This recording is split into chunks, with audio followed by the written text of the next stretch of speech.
Episode की start में हम तियान चैन को देखते हैं जिसने अपनी पावर की मदद से मूजियान को कैद कर लिया होता है और मूजियान के चारों तरफ बिजलियां निकल रही होती है जिन सभी ने मिलकर मूजियान को वहीं पर घेर लिया था और मूजियान वहां से हिल भी नहीं पाता है। जो देखकर तियान चैन काफी ज्यादा खुश होता है कि चलो मूजियान तो मेरे सामने कमजोर दिखाई दे रहा है। जिसके बाद वो अपनी और ज्यादा पावर्स को एक्टिवेट करते हुए उस सील को पहले से भी ज्यादा मजबूत बना देता है ताकि मूजियान कितनी भी कोशिश क्यों ना कर ले वो इन बिजलियों के चंगुल से बाहर कभी निकल ही नहीं पाएगा। जिसके बाद तियान चैन अपनी एक खतरनाक टेक्निक का इस्तेमाल करता है और उस टेक्निक को एक्टिवेट करते हुए चारों तरफ कई सारी स्वॉर्ड लेकर आ जाता है जो कि पहले आई हुई स्वॉर्ड से कहीं ज्यादा बड़ी और पावरफुल थी और वो उन सारी की सारी स्वॉर्ड की मदद से मूजियान की तरफ अटैक कर देता है। ये देखकर मूजियान हैरान रह जाता है लेकिन तब भी उसके सामने बने हुए शील्ड उसको सारे के सारे अटैक से बचा लेते हैं। तब ये देखकर सारे मास्टर आपस में बातें कर रहे होते हैं कि मूजियान ने अपने एनिमी को कमजोर समझा।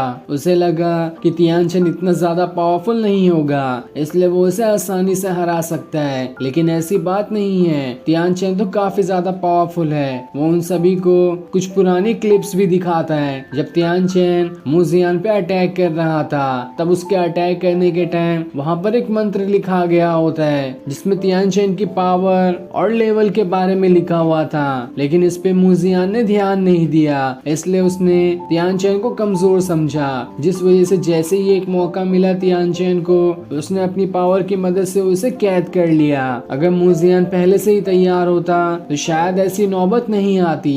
वहीं तियान चैन अब भी मूजियान पे कई सारे अटैक किए जा रहा होता है जहाँ फिर वो उससे कहता है तुम मेरी छोटी मोटी टेक्निक को तो आसानी से झेल जा रहे हो इसलिए मुझे अब कुछ बड़ा करना होगा। जिसके बाद वो वहाँ पर एक बहुत ही बड़ा फॉर्मेशन बना लेता है और वो पूरा का पूरा फॉर्मेशन बिजलियों से बना हुआ था जिसके अंदर से कई सारी बिजलियां निकलकर मूजियान के ऊपर अटैक करेगी। लेकिन मूजियान अपने लोटस की मदद से काफी कोशिश करते हुए उन बिजलियों के चंगुल से बाहर निकल कर आ जाता है, लेकिन जैसे वो बाहर आता है उस फॉर्मेशन की बिजलियां उसके ऊपर अटैक करना शुरू कर देती है। लेकिन मूजियान ने अपने लोटस को सामने रखा होता है जिस वजह से वो बिजलियां उस लोटस पे गिरती है और वो लोटस उन बिजलियों की सारी पावर्स को अपने अंदर डालते हुए मूजियान को एक भी खरोच नहीं आने देता। इधर सारे मास्टर परेशान होते हैं मूजियान के लिए कि उसने उस बिजलियों को तो तोड़ दिया, लेकिन तियान चैन के पास अब भी कई सारी टेक्निक बाकी है। तो कहीं हमें इस कंपटीशन को रोक देना तो नहीं चाहिए, वरना अगर ये कंपटीशन चलता रहा तो हो सकता है तियान चैन मूजियान को बहुत ज्यादा इंजर्ड कर दे जिससे उभरने के लिए उसे काफी ज्यादा टाइम भी लग सकता है। लेकिन तब भी बाकी मास्टर इस लड़ाई को रोकने के फैसले पे तैयार नहीं होते।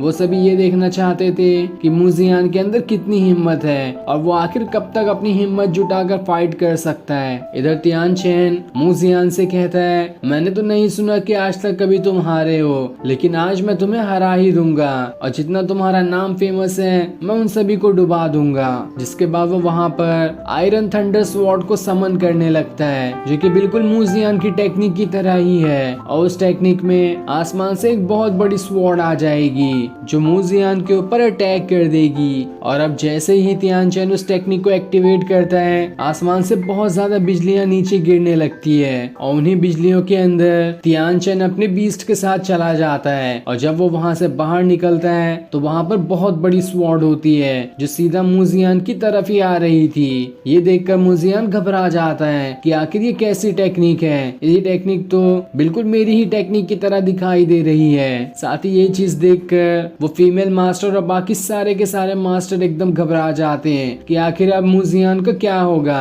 कहीं इस टेक्निक से मूजियान को कोई गहरी चोट ना आ जाए। लेकिन अब भी हेड मास्टर इस फाइट को रोकने के लिए तैयार नहीं थे। वो मूजियान की हिम्मत देखना चाहते थे कि मूजियान एक अच्छा डिसाइपल बनने के लायक है भी या नहीं। अगर उसे जबरदस्ती रोक दिया गया तो इससे उसे भी अच्छा नहीं लगेगा और साथ ही उसकी रियल पावर भी बाहर नहीं आ पाएगी। इसलिए हेड मास्टर उस फाइट को नहीं रुकाते और जहां तक हो सकती है इस फाइट को चलने देते हैं। इधर हम बाकी सारे अरीना को भी देखते हैं जिसमें अलग अलग डिसाइपल्स की फाइट हो रही थी और उसमें वो पीले कपड़े वाला डिसाइपल भी होता है जो यूनहाई के साथी के साथ फाइट कर रहा था। साथ ही दूसरी तरफ डोंग के साथ रहने वाला डिसाइपल भी होता है जिसने अपने विंग्स निकाल लिए थे। लेकिन हैरानी की बात तो ये थी कि उसके सामने वाले डिसाइपल के भी विंग्स होते हैं और वो दोनों अपनी पावर की मदद से एक दूसरे के ऊपर कई सारे अटैक किए जा रहे होते हैं। साथ ही यहाँ पर वू शेंग की भी लड़ाई हो रही होती है, जो उस लड़की से लड़ रही होती है जिसने अपने चेहरे पे कपड़ा ढका था, और वो दोनों भी काफी बढ़िया तरीके से लड़ रहे होते हैं। इधर मूजियान अपने सामने उस भयानक स्वॉर्ड को आते हुए देखकर हैरान हो जाता है, लेकिन अब भी वो हिम्मत नहीं हारता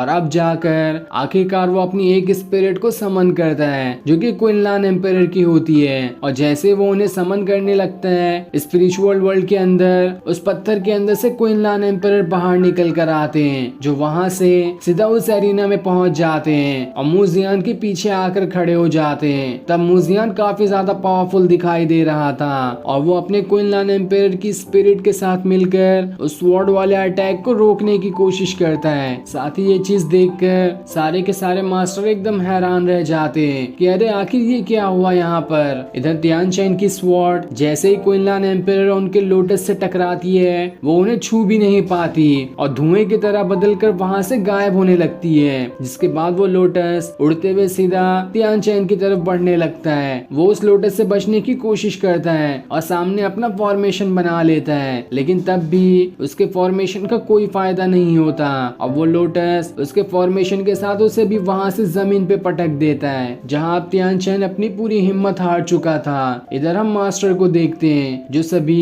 एकदम ही ज्यादा हैरान रहते हैं कि आखिर मूजियान ने क्विनलान एम्पायर को कैसे समन कर लिया। आज तक कोई भी डिसाइपल उन्हें समन नहीं कर पाया है। कोई डिसाइपल तो क्या, अच्छे से अच्छा कल्टीवेटर भी उन्हें समन नहीं कर सकता। साथ ही इन सारे मास्टर को तो ये भी नहीं मालूम कि मूजियान के पास एक नहीं बल्कि कई सारी स्पिरिट्स हैं, और जब वो उन सारी स्पिरिट्स को देखेंगे तो उन लोगों को तो यकीन ही नहीं होगा कि मूजियान एक डिसाइपल है या फिर किसी गॉड लेवल पे पहुंच चुका है, क्योंकि इतनी सारी स्पिरिट को समन करना किसी मामूली डिसाइपल की बात तो नहीं है। इधर तियान चेन अपनी हार मान चुका होता है और वो मूजियान से कहता है मेरे अंदर अब और हिम्मत नहीं बची है कि मैं क्विनलान एम्पायर से दोबारा फाइट कर सकूं, इसलिए मैं अपनी हार मानता हूं। तब ये सुनकर मूजियान अपने क्विनलान एम्पायर की स्पिरिट को वापस भेज देता है, जिसके बाद वो वहां से मार्क के पास आ जाता है, जिसे देखकर वो काफी ज्यादा खुश होती है। लेकिन अब मूजियान वहां पर बैठकर अपना कल्टीवेशन करने लगता है, क्योंकि उसके पास स्पिरिट्स तो है लेकिन उसकी बॉडी के अंदर इतनी ज्यादा पावर्स नहीं कि वो कई सारी स्पिरिट को एक साथ समन कर सके। इसलिए कुछ स्पिरिट को समन करने के बाद उसे वापस से कल्टीवेशन करके अपनी पावर्स बढ़ानी होती है ताकि उसकी बॉडी बैलेंस में रहे, वरना उसकी बॉडी ही बैलेंस से हट जाएगी। साथ ही मूजियान खुद से कहता है अब सिर्फ 2 और राउंड बचे हैं, उन दोनों को जीतने के बाद मैं इस पूरे के पूरे मार्शल आर्ट कंपटीशन को जीत जाऊंगा और फिर मैं अपने मास्टर का नाम रोशन कर सकता हूँ। इधर वो होस्ट वाले मास्टर कहते हैं मूजियान टॉप 5 में शामिल हो चुका है और अब बाकियों की भी बारी है, देखते हैं कौन टॉप 5 में शामिल होता है। और फिर उनके इतना कहते ही ये एपिसोड यहीं पर एंड हो जाता है। Thanks for watching.